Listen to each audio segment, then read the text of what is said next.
Ha empezado usted hablando de que estamos en un momento fundacional y ha acabado hablando de que caminamos hacia una auténtica unión federal. Solo eso ya es bastante descriptivo de que efectivamente es un momento histórico y es muy de agradecer en estos momentos de evaluación generalizada del Parlamento el que usted comparta con nosotros estas reflexiones tan importantes.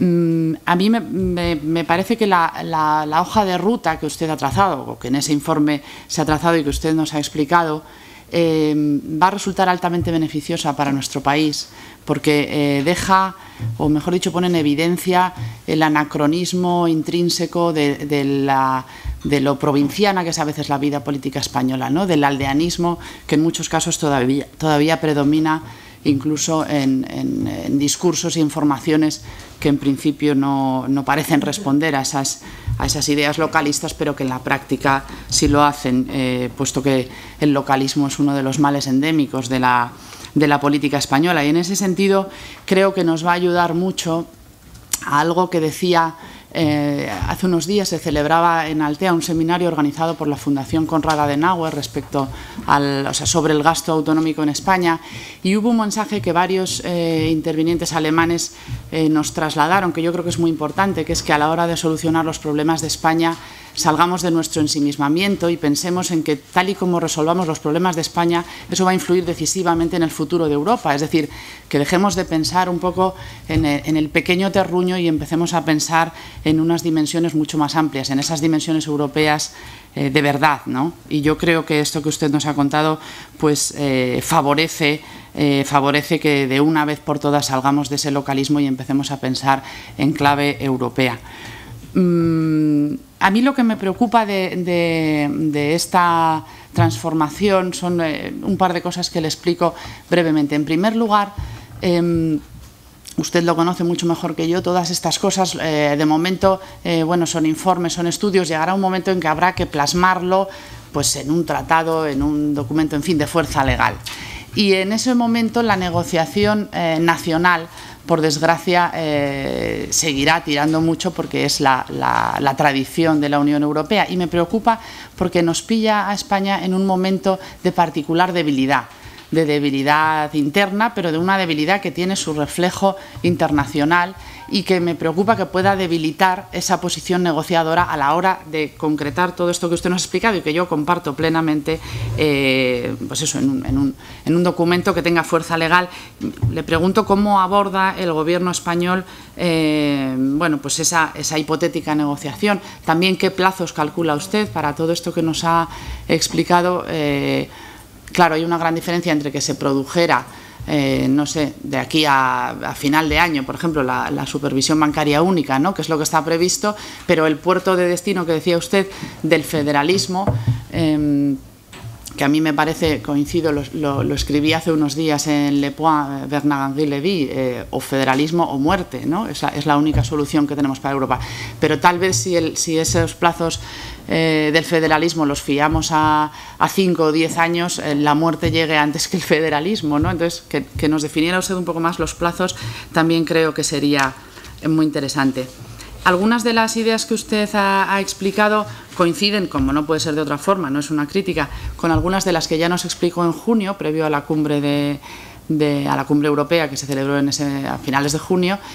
Sin embargo, yo creo que hoy estamos en posición de albergar un mayor optimismo, creo. Me gustaría que usted confirmara esto, porque si bien es verdad que estos documentos, fruto de un trabajo, digamos, más sosegado, más reflexivo, y que comparte esa idea de seguir avanzando en la Unión Europea, es verdad que a la hora de la verdad hay una amenaza, yo creo, muy poderosa, que es el nacionalismo, que es en el fondo la idea opuesta a Europa, que lo ha sido históricamente, pero creo que se ha producido en estos últimos tiempos, y precisamente como consecuencia de la crisis, pues unos ciertos procesos de renacionalización en países que estaban muy comprometidos con el proyecto europeo. Quiero decir, con motivo de la reunificación alemana, uno de los compromisos que asume Kohl precisamente es liderar ese proyecto europeo, y que yo no sé si la señora Merkel se siente heredera de él o no, ¿no? En estos días se publicaba en The Guardian una serie sobre Alemania a la que titulaban El Imperio Accidental, y da la impresión de que esa posición de liderazgo efectivamente accidental no la quiere terminar de asumir y no quiere terminar de liderarla.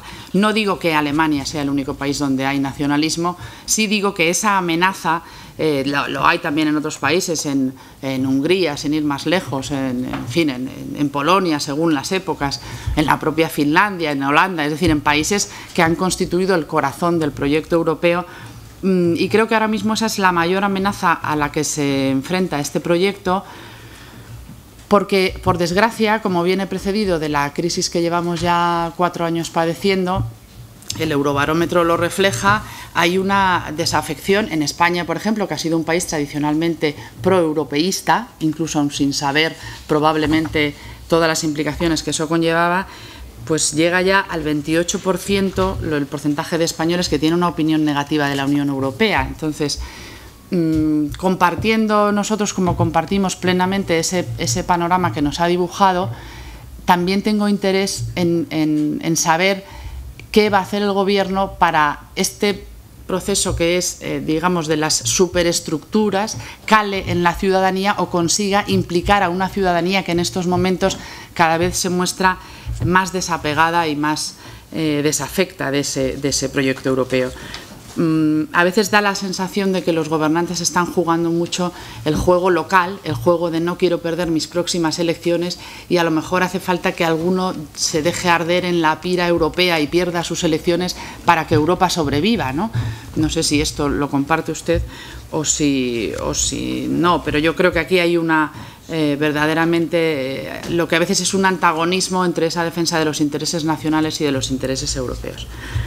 Y por último, una cuestión que es de estricta actualidad, pero que también está relacionada con esto. Ayer un portavoz del área presupuestaria de la Comisión ha hablado de la falta de fondos para las becas Erasmus.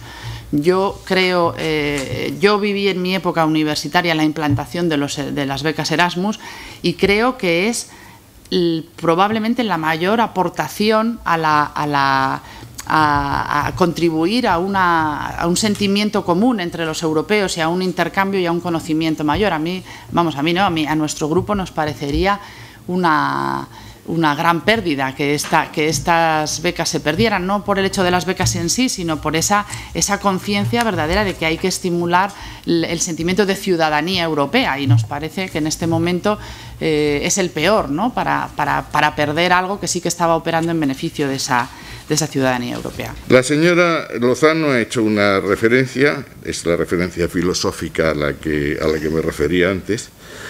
El general de Gaulle ha pasado a la historia como un gran estadista porque fue el único que no se equivocó nunca en los tiempos.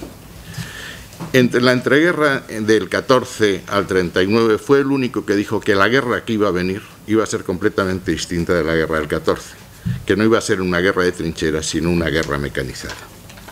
Y el general de Gaulle, en su segunda etapa, siendo general de Francia, fue el primero que entendió que la época de los imperios coloniales había terminado y fue el que propició la independencia de Argelia.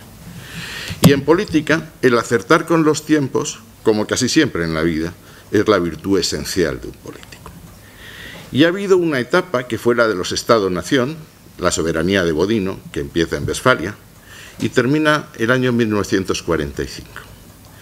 Empieza la globalización hay reglas no escritas, pero cuyo incumplimiento te hace salir del mercado, Corea del Norte, por ejemplo, y hay normas escritas en materia monetaria, las organizaciones de Bretton Woods, en materia comercial, la Organización Mundial de Comercio, en materia de inversiones, el FIAD, etc. Y hay otras normas, esas normas en definitiva, que se imponen a esas normas no escritas y que determinan que el concepto de soberanía nacional sea un concepto finito, un concepto limitado, no un concepto absoluto. En la Unión Europea eso es así, desde el primer momento, y mucho más en la Unión Monetaria. Un país en la Unión Monetaria no tiene la posibilidad de evaluar su moneda, no tiene política cambiaria, no tiene posibilidad de fijar sus tipos de interés, no tiene política monetaria, tiene su política presupuestaria encorsetada por el Pacto de Estabilidad y Crecimiento y está sujeta a unas normas que regulan el mercado interior. Y este proceso de integración supone que la soberanía nacional sea cada vez menor. Y si realmente hemos superado la etapa de una federación de Estados-nación, porque el concepto de Estado-nación es más que discutible en estos momentos para una unión federal, el intentar crear estados dentro de los estados me parece que va en contra de los tiempos y desde luego no hubiese sido aprobado por el general de Gaulle. Segundo lugar, me dice que coincide, he hecho reflexiones que hice en junio, obvio. Yo improviso lo justo. Y un documento de este tipo, crea que me ha llevado muchas horas de reflexión. Lo que no he hecho es un curso equivocado. Usted podrán decir en esta comisión que estoy equivocado o que no estoy equivocado. Lo que no podrán decir es que no diga siempre lo mismo. Mientras las circunstancias no cambien, obviamente. Me dice usted el tema de los tratados y el peligro nacional. Es verdad.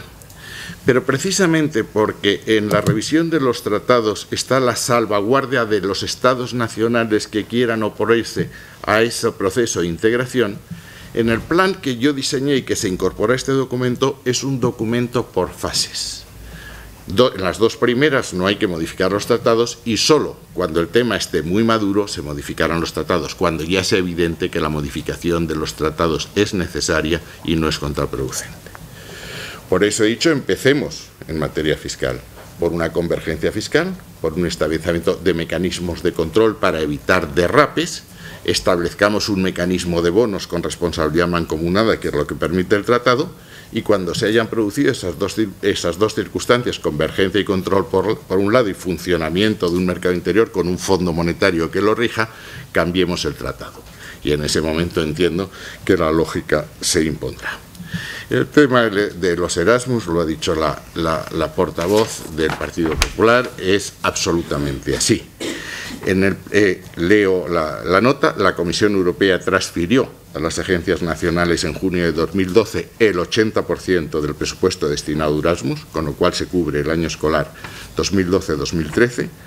Falta el 20% que tendrá que ser efectivo en julio de 2013, hasta entonces no hay peligro, y la Comisión está ya preparando una transferencia de fondos para cubrir esta laguna, que será efectiva el 23 de octubre. Me ha parecido que se ponía usted a la defensiva. En absoluto lo decía en tono de recriminación, sino que precisamente porque muchas cosas son las mismas, como no puede ser de otra forma, y van a ser durante muchos años, me parecía percibir ahora en sus palabras, y en eso quería subrayar esa diferencia, un mayor optimismo. Lo decía simplemente en ese sentido y sin ningún tono de recriminación por mi parte. Cuando me dice usted acerca de la cesión de soberanía, verdaderamente a nosotros es que las cesiones de soberanía son lo que menos nos preocupa mucho más la democracia, y de eso es de lo que yo brevemente le he hablado, pero me gustaría asegurarme de que mi idea ha quedado clara, porque por su respuesta me ha parecido que tal vez yo no lo hubiera expresado con suficiente claridad. Claro, no se trata solo de acabar con el déficit democrático que ya viene arrastrando la Unión Europea de antiguo, se trata de que esa... me resulta chocante que defienda usted esa metodología marxista hacia la que parece que caminamos, pero se trata de que en la creación de esas estructuras económicas, dice usted, luego crearemos las políticas, pero ya esas estructuras económicas nacen con un déficit democrático, y el ejemplo más reciente y más evidente es el propio MEDE. Ahí se crean, en el tratado, se crea un consejo de gobernadores, un consejo de administración, a los que nadie elige, que no rinden cuentas a ningún parlamento, o al menos hasta el momento en ningún sitio dice que las vayan a rendir. Ojalá esto a la hora de la verdad se pueda cambiar y se pueda concretar de otra forma.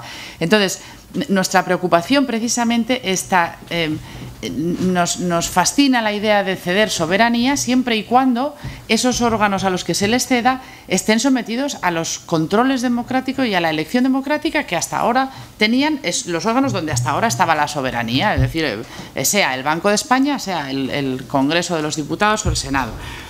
Y creemos que eso es fundamental y está estrechamente relacionado con ese acrecentamiento del desapego ciudadano, que yo no lo decía como señalaba la señora Rodríguez Salmones, yo no hablaba del aldeanismo en el sentido de que el aldeanismo de los ciudadanos de a pie operara en contra de la Unión Europea, sino de que el localismo de la política, y me refiero a fuerzas políticas y a líderes políticos muy concretos, me refiero al nacionalismo periférico español, que es provinciano y que por eso opera en contra de la Unión Europea. En absoluto relacionaba esto con el desapego de los ciudadanos de a pie, y también me gustaría que esto quedara muy claro.